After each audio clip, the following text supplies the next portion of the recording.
നമസ്കാരം, ജാൻ മീഡിയ ന്യൂസിലേക്ക് സ്വാഗതം. തിരൂർ ആർട്സ് കോളേജിന്റെ +2 2003-2006 BCom-B ബാച്ചിന്റെ ഓട്ടോഗ്രാഫ് മീറ്റപ്പ് ഗംഭീരമായി. MD ബഷീർ സാർ ഉദ്ഘാടനം ചെയ്തു. പൂർവ്വ വിദ്യാർത്ഥിയും തിരൂർ നഗരസഭാ കൗൺസിലറുമായ ഷബീർ അലി സ്വാഗതം പറഞ്ഞു. ബ്ലോക്ക് പഞ്ചായത്ത് പ്രസിഡന്റും അധ്യാപകനുമായ Sainudheen sir, Raghu sir, Sudheer sir, Dinesh sir, Gangadharan sir, Rajeev sir, Jayaraj sir, RKG sir, Narayanan sir, Babu sir, Shahina teacher, Pradeep sir, Rajan തുടങ്ങിയവരെ ആദരിച്ചു. ഷിബു, ഫഹീം ചമ്രവട്ടം, സിറാജ്, ഫസീല, റുബീന, നസ്രീന, പ്രജീഷ് തുടങ്ങിയവർ നേതൃത്വം നൽകി. ആ ബാച്ചിലെ മുഴുവൻ വിദ്യാർത്ഥികളും പങ്കെടുത്തു. തുടർന്ന് കലാപരിപാടികൾ അരങ്ങേറി. നമ്മൾ പലരും +2 മുതൽ ഇവിടെയുള്ള ആളുകളാണ്. 2001 മുതൽ നമ്മുടെ കൂടെ ഉണ്ടായിരുന്നവരും ഈ കൂട്ടത്തിലുണ്ട്. നമ്മുടെ പരിപാടി അധ്യക്ഷത വഹിക്കുന്നത് സഹപാഠിയും മുനിസിപ്പൽ കൗൺസിലറുമായ ഷബീർ അലിയാണ്. എല്ലാമായ ജീവാത്മാവും പരമാത്മാവുമായ നമ്മുടെ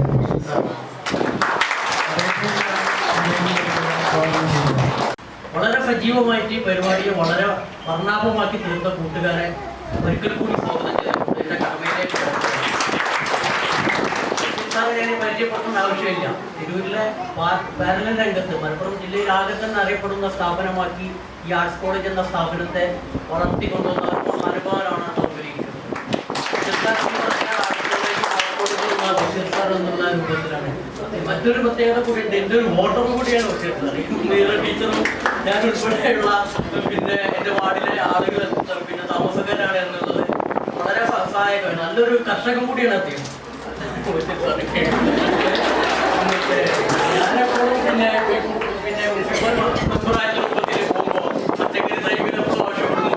വേറെ ഒരു കാര്യം കൂടി, എല്ലാവരും ഓരോരുത്തരും ഇവിടെ വന്ന് നിങ്ങൾ എന്താണ് ചെയ്യുന്നത്, നിങ്ങൾക്ക് എത്ര കുട്ടികളുണ്ട്, അതേപോലെ തന്നെ അവരുടെ കുടുംബം മൊത്തം ഒന്ന് പേരടക്കം ഒന്ന് പറഞ്ഞു കഴിഞ്ഞാൽ ഞങ്ങളെപ്പോഴത്തെ വയസ്സന്മാർക്ക് ദിനേശ് മാഷ പോലെയും ഉള്ള 60 കഴിഞ്ഞവർക്ക് ഇതൊക്കെ മനസ്സിലാക്കാൻ പറ്റുള്ളൂ എന്നുകൂടി ഇവിടെ സൂചിപ്പിക്കണം. പിന്നെ വേറെ പ്രത്യേക കാര്യം, ആരെങ്കിലും ഫീസ് അടക്കാൻ ബാക്കിയുണ്ടെങ്കിൽ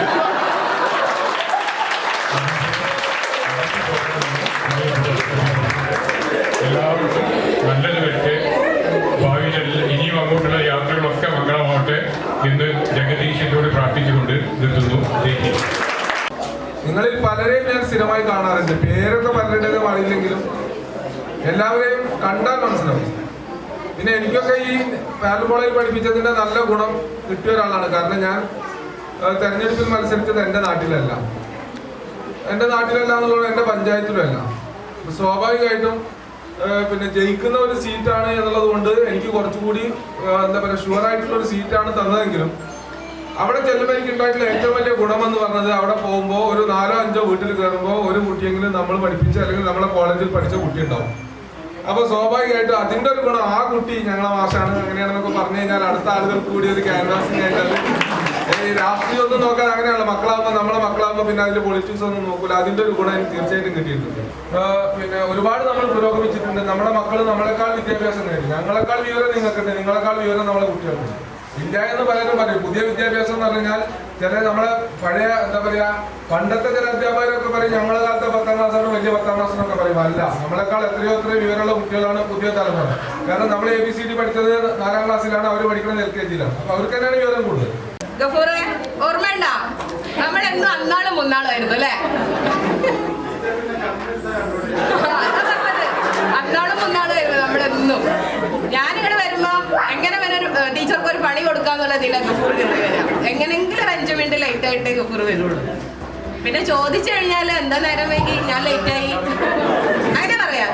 എന്താ നേരം വൈകി, എന്താ കാരണം വെച്ചാൽ ഞാൻ ലേറ്റായി, ഇത്രേ പറയുള്ളൂ. ആട് പാമ്പേ ആടാട് പാമ്പേ ആടാട് പാമ്പേ ആട് പാമ്പേ ആടാട് പാമ്പേ ആടാട് പാമ്പേ ആട് പാമ്പേ ആടാട് പാമ്പേ ആടാട് പാമ്പേ ആട് പാമ്പേ ആടാട് പാമ്പേ കാവിലിളം പാവേ എന്തു കണ്ടിട്ട് ഏതേതു കണ്ടിട്ട് ആടാട് പാമ്പേ എന്തു കണ്ടിട്ട് ഏതേതു കണ്ടിട്ട് ആടാട് പാമ്പേ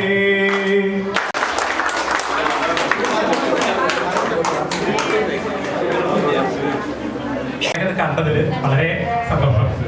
പല കൂട്ടുകാരും എൻ്റെ FB ഫ്രണ്ട് ആയതുകൊണ്ട് അവരുടെ മുഖമൊക്കെ കാണാറുണ്ട്. അതുകൊണ്ട് തന്നെ നിങ്ങൾ ആരും പരിചയമില്ല എന്ന് വിചാരിക്കേണ്ട, എല്ലാവരും പരിചയമുണ്ട്, മുഖപരിചയമുണ്ട്. പക്ഷേ പേരൊന്നും ചോദിച്ചാൽ പറയാൻ പറ്റുമെന്ന് തോന്നുന്നില്ല. ഇന്ന ആളാണ് എൻ്റെ ക്ലാസ്സിൽ ഉണ്ടായിരുന്നതാണ് എന്നൊക്കെ എനിക്ക് നല്ല ബോധ്യമുണ്ട്. ഫ്രീസാക്കി നിർത്തുന്ന ഒരു ജോലി ഉണ്ടെങ്കിൽ അത് ഒന്ന് ഫോട്ടോഗ്രാഫി, പിന്നെ അധ്യാപനം. ഞാനിപ്പോൾ നിങ്ങളെ കാണുമ്പോൾ എല്ലാവരുടെയും മുഖത്ത് നോക്കും, ഇപ്പോഴത്തെ നിങ്ങളല്ല, പഴയ നിങ്ങളെയാണ് എല്ലാവരുടെ മുഖത്ത് കഴിയുന്നത്. അതുപോലെ നിങ്ങളും എൻ്റെ മുഖത്ത് നോക്കുന്നതായിരിക്കാം. അപ്പോൾ ഒരു ഫ്രീസിങ് ടൈമും അതേപോലെ തന്നെ നിർത്തുന്ന ഒരു ജോലിയാണ് അധ്യാപനം. ഒരിക്കലെന്ന സ്ഥലത്താണ് ഇപ്പോൾ താമസിക്കുന്നത്. ദീർഘകാലം തിരൂരിലായിരുന്നു താമസിക്കുന്നത്. ദീർഘകാലം ജോലി ചെയ്തതും തിരൂർ ആർട്സ് കോളേജിൽ തന്നെയാണ്. അപ്പോൾ തിരൂരിലെ ഓർമ്മകൾ ശക്തമാണ്, ആ സ്മരണകൾ വളരെ ദീപ്തമാണ്. ഒരിക്കൽ കൂടി പലരെയും കുറച്ചാളൊക്കെ അങ്ങടിലേക്ക് വെച്ച് കാണാറുണ്ട്, വെള്ളിലേക്ക് വെച്ച് കാണാറുണ്ട്. എങ്കിലും നിങ്ങളെല്ലാവരും ഒരുമിച്ച് കാണാൻ കഴിഞ്ഞുള്ള സന്തോഷം ഞാൻ ആദ്യം അറിയിക്കട്ടെ. പിന്നെ അതോടൊപ്പം തന്നെ ഈ പ്രോഗ്രാം വർഷങ്ങൾക്ക് ശേഷം അറേഞ്ച് ചെയ്യാനും എല്ലാവരെയും സംഘടിപ്പിക്കാനും സംഘാടകർ കാണിച്ച മിടുക്കിനെ ഞാൻ അഭിനന്ദിക്കുന്നു. ഗംഭീരമായിട്ട് പറയും. അതിനെല്ലാവർക്കും എൻ്റെ വലിയ നമസ്കാരം.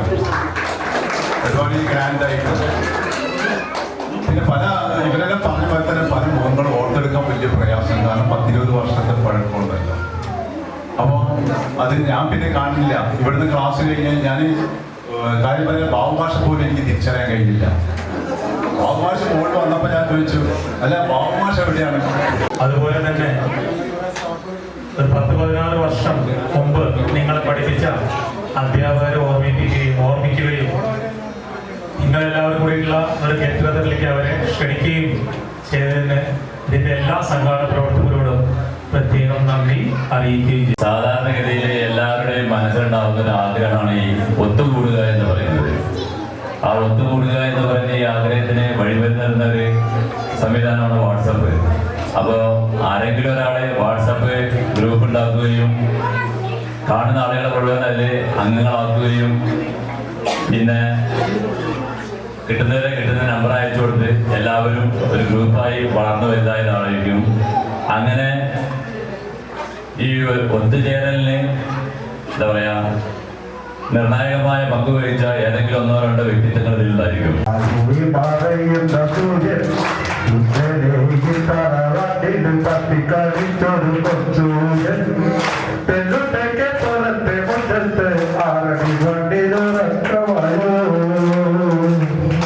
പക്ഷെ തിരിച്ച് പരിസരത്താണ് അവർ താമസിക്കുന്നത്. അങ്ങനെ ആ ടീച്ചറെ 2 ബാങ്ക് ലോണുകൾ ഞങ്ങൾ സ്റ്റുഡൻസ് എല്ലാവരും കൂടി ചേർന്നിട്ട് അത് എഴുതി തന്നിട്ടുണ്ട്. അതിനുശേഷം പിന്നീട് വൃക്കരോഗം ബാധിച്ച ഞങ്ങളെ സ്കൂളിൽ പഠിച്ച ഒരു പയ്യന് 34 ലക്ഷം രൂപ അവരുടെ കിഡ്നി ട്രാൻസ്പ്ലാന്റേഷന് ഞങ്ങൾ ഒരുക്കി കൊടുക്കുന്നുണ്ടായി. അല്ല ഞങ്ങൾ കളക്റ്റീവ് എഫർട്ടാണ്.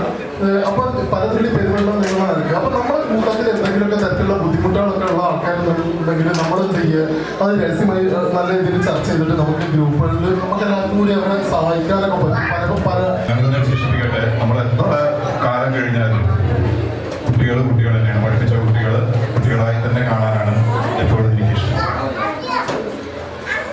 ഏകദേശം 18 വർഷം കഴിഞ്ഞു അല്ലേ? 18 വർഷം 2003-2006 അത് വളരെ ഭംഗിയായി കൈകാര്യം ചെയ്തിട്ടുണ്ട് എന്നാണ് മനസ്സിലാക്കുന്നത്. ഞങ്ങൾക്കൊരു വ്യക്തിപരമായിട്ടും ഈ ഓട്ടോഗ്രാഫിൻ്റെ പേരിൽ ഒരു സങ്കടമുണ്ട്. നമ്മൾ അന്നമ്മ ടീച്ചർ നമ്മൾ ഒരുപാട് അന്വേഷിച്ചു.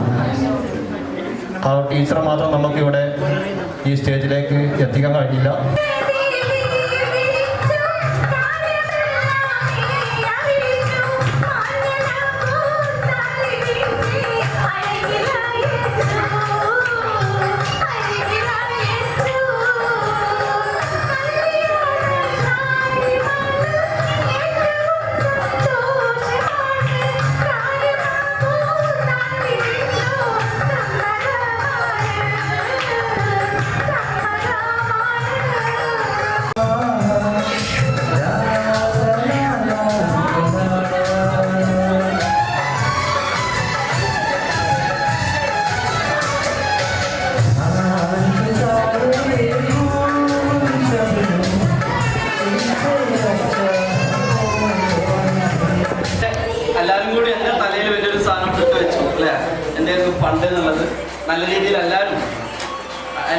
കാരണം എത്ര വേണ്ടത് അച്ഛൻ എന്തെങ്കിലും കുറവുണ്ടോ കൂടുതൽ എത്ര വേണ്ടതെന്ന് പറഞ്ഞ് എല്ലാവരും പോസിറ്റീവായിട്ട് നിന്നുകൊണ്ട് നമുക്ക് ഈ ഒരു പരിപാടി ഗംഭീരാക്കാൻ പറ്റി.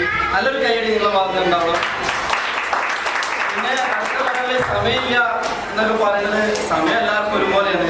ആ സമയം കണ്ടെത്തുന്ന നമ്മൾ വിജയം. ഓക്കെ, അത് വേറൊരു ഫീലാണ്. ഓരോരുത്തർ ഇങ്ങനെ യാത്ര നടത്തി പോകുമ്പോഴേ ശരിക്കത് നമ്മൾ ഫീൽ ചെയ്യുന്നതായിട്ട് ഇതൊക്കെ ഇത്രയൊക്കെ എനിക്ക് പറയാനുള്ളൂ.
Media news Tirur. മുയൽ വാഴുമിടം, പണം വാരുമിടം, Ashiyana rabbit farm. Ashiyana rabbit farm municipal സ്റ്റേഡിയത്തിന് മുൻവശം, Thazhepalam, Tirur, Malappuram. Phone 049424290205. Mobile 9895297205. Website www.ashiyanarabbitfarm.com. Email office@ashiyanarabbitfarm.com.